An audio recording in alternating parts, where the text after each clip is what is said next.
Hello everyone and welcome to my channel. I'm Evie and today we're back with the part 2 of the series I started last episode where we did a bunch of quizzes to see what Monster High character we were good.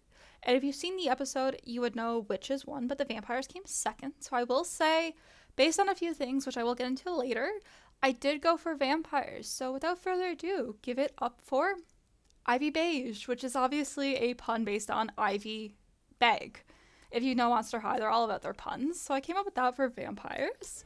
So without further ado, I quickly put in the cheats just so we can get that done. And you'll see here, this is my sim self. It's obviously loosely based. I am horrible at making sims, but I tried to make it as closely to myself as I could.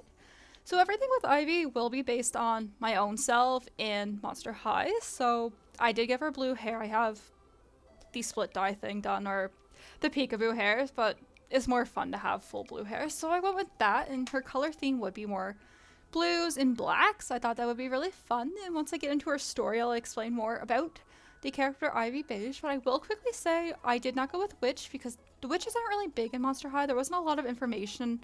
All my information and sources was just basically the Monster High wiki, just to understand the characters and properly go about this. So with the witches, they aren't really many. There is Posa Reef and Cast of Fierce, I believe it is, and a few others, but not too many where I could really find the information. And in Gen 3, it's more of just a human practice that Draculaura also goes into. So based on that and the fact that there isn't a lot to build off it, I did think about like ideas like Evie Wicks, like a Stevie Nicks kind of parody. But I'm not a musician myself, and they already have a singer witch, so again, I didn't really want to go with that. I didn't think that was the best idea. And secondly, again, I live in Eastern Canada, Eastern Canada. I had to think about like directions for a second, but with that said, I thought it would be fun to do like a sea sort of witch, maybe water kind of spells, but there is Posa Reef, so again, it was just too much copying and I didn't feel comfortable doing that. With that said, witchcraft is also a practice in real life, so again, I didn't want to kind of overstep boundaries when it wasn't really based on the game and just people's beliefs. So without further ado, let's get into Ivy Beige. Who is she? Well, let me tell you. Ivy's story begins in Vancouver, Canada. Lost in the woods during a blizzard one night, she was on the brink of death when a mysterious stranger saved her life. She remembers very little from that night besides waking up with a questionable thirst in an unknown cabin. As a few weeks pass, Ivy learned to quench her thirst through hunting. As the days grew, so did her loneliness until a knock was on her door. Outside was a ghost cat sitting with a brochure for a monster school. Desperate to find answers, Ivy Beige contacted the number located on the brochure. Now as a new ghoul, Ivy is learning to control her desires and learn how being a monster totally bites in comparison to her previous life. Ivy is shy and often finds herself feeling out of place as the rest of the vampires are more older and powerful than her. To try and fit in, she tries to incorporate a more Victorian style to her fashion, while also keeping a modern style to stay true to herself.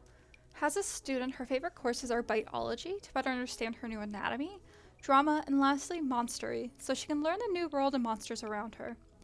She has a thirst for knowledge as she was thrown into this new world without family or a guide and struggles to fit in.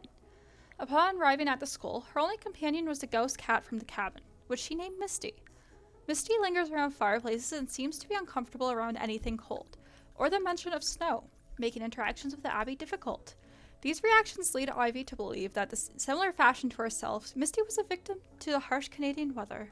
So that is Ivy's story and how she came to be a student at Monster High.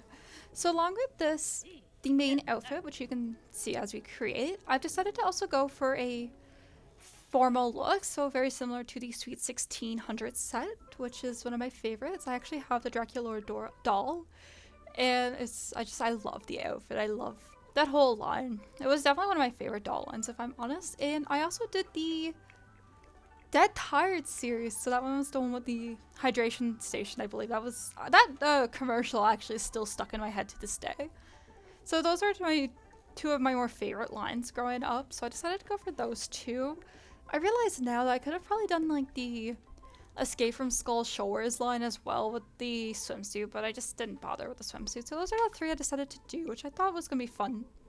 So with that, I've done a lot of research on Monster High, and I've been using the wiki like so much, and honestly it's probably like when I type M in, that's one of my top solves now, but I had a lot of fun making this and just the puns and everything.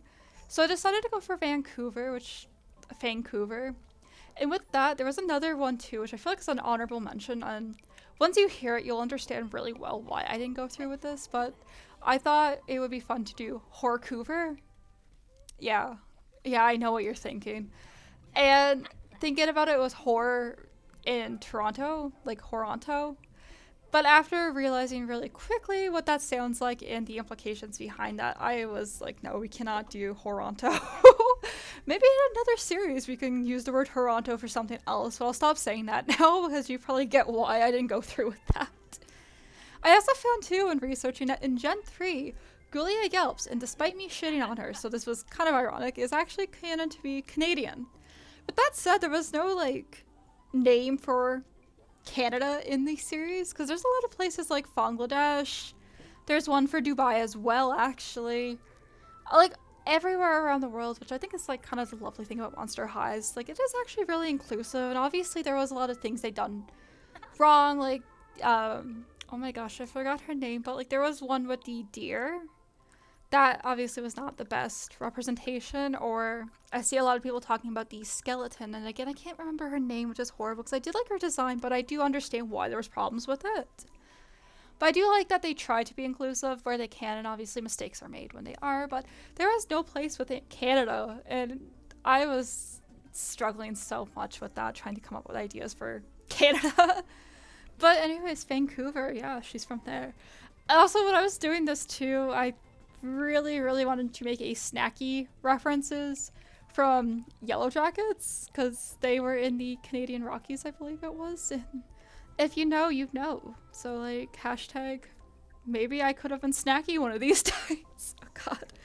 But yeah, so with the research I learned a lot about vampires, and a lot of them do come from older money or long lineage of family, and it was worded in the wiki too how they were supposed to have a more Victorian, just very formal, strict dress settings, which you can definitely see amongst the vampires in Monster High.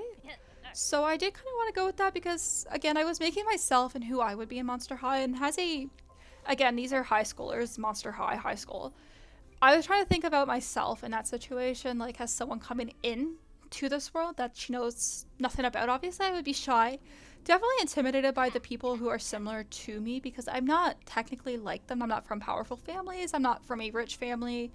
I don't have a long lineage, or I was not like adopted, I guess, or turned into a vampire by someone who was there. So I was definitely thinking about how I would probably try to not copy, but take inspiration from those similar to me and try to go along with them and how they interact with each other and how they dress and stuff like that. So that's where I kind of went with the modern, not like a modern Victorian kind of combined. Again, there's only so much you can do with CC. I'm not a CC creator, and unfortunately a lot of the good CC I did find to be locked behind Patreon. Some of them are not coming out till January 30th, and I was very tempted to just wait until January 30th, but I was not going to do that because I had a lot of fun with this series. Monster High is definitely really close to stuff I was growing up with, and I just enjoyed the style, and just there's so much to Monster High to love, and I think definitely there's something from everyone can take from it and enjoy. It's a very beautiful series, and while I did stick to Gen 1, because that is what I'm more familiar with, Gen 1, Gen 2, Gen 3 is definitely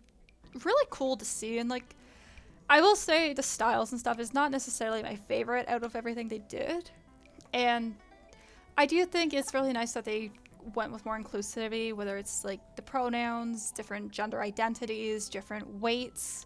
Because as someone who has struggled with self-image, I will say the Monster High dolls from Gen 1, definitely a little bit unrealistic standards. That's, again, not necessarily here to say about it, but it is nice to see how they've come from just this base 1 doll to like different types of bodies, more body inclusivity, like LGBTQ plus community representatives. Like, there's so much to it that I think is really nice.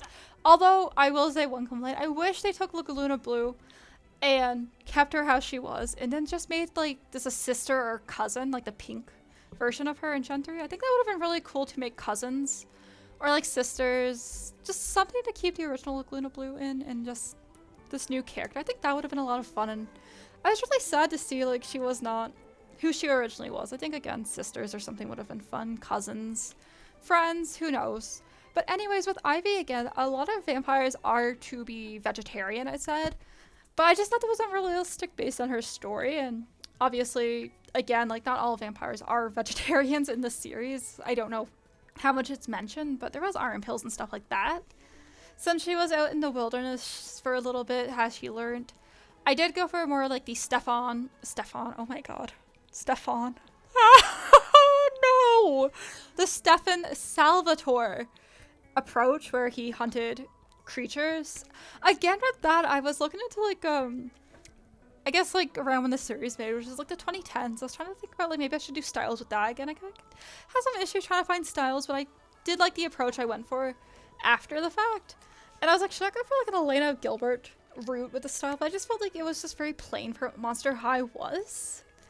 So I went with the Victorian, but yeah, I kind of did take some inspiration a little bit from the Vampire Diaries with like Stefan's route of not biting people and drinking blood from people, but going for a more, you know, like the Mr. Chipmunk route.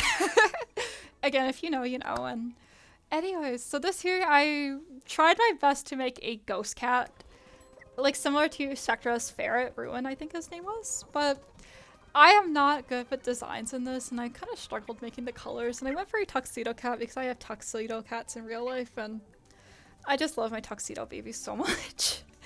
So with the cat, I did go for that. I went for like Misty because I felt like, you know, Misty could be like the mist of a ghost, just like light color, and I don't know if there's a Monster High pet or character named Misty, so I didn't really think to search that. So again, I went for like the blue theme, and I was trying to make her see-through, vibrant, and yeah, that didn't work, as you can probably guess. They're really similar to Spectra's ferret, where it had like that appearance. And Spectra was one of my first dolls, as I mentioned in the last episode. I had so much fun with it, and I really wish I could have went through with my like vision of it, but unfortunately I couldn't. But I did like how it came out, and I went on the community, or the Sims 4 community, to try to find a ghost cat, but for some reason when I loaded up my game, I could not get the cat to stay a ghost, so that was very frustrating, and unfortunately I couldn't really change the colors of the ghost cat. So there was just some issues with that, and again, like with the Patreon, a lot of things I wanted was locked behind Patreon, but I will say I found, honestly, 99% of what I wanted outside of Patreon, but Patreon is just frustrating because I'm not going to pay for something I might use once. Again, if it was something I really liked and I had the money put aside, I definitely would pay for it. I do agree with supporting people when you can. But yeah, that was Ivy. And again, I don't know why she keeps jumping up into the main outfit when I log into it. And as you can see, this is when I realized there was going to be issues with the cat. So I had to go back in to create a sim and fix that. And there was something else I realized I forgot to do, which is something I was looking forward to do when I was making the character. I did not give her vampire ears. I was so disappointed in that. And again, I really wish the teeth came out better, because when she opens her mouth, the teeth are like it's separated, so it doesn't look right. And there's just a few frustrations with that, and I spent so much time looking for CC. So since there was complications with the cat, I decided to just do like a dark blue, and I kind of liked after how it turned out, because it kind of does give like that little ghost look. But other than that, thank you so much for watching my video. This has been such a fun little series to make, and I really appreciate all the support and the likes and the watches from the last video. So anyways, if you're interested in more, please subscribe. I am going to make this a series where I do research to see what I am in different series and go from there. So anyways, I will see you next time. Bye.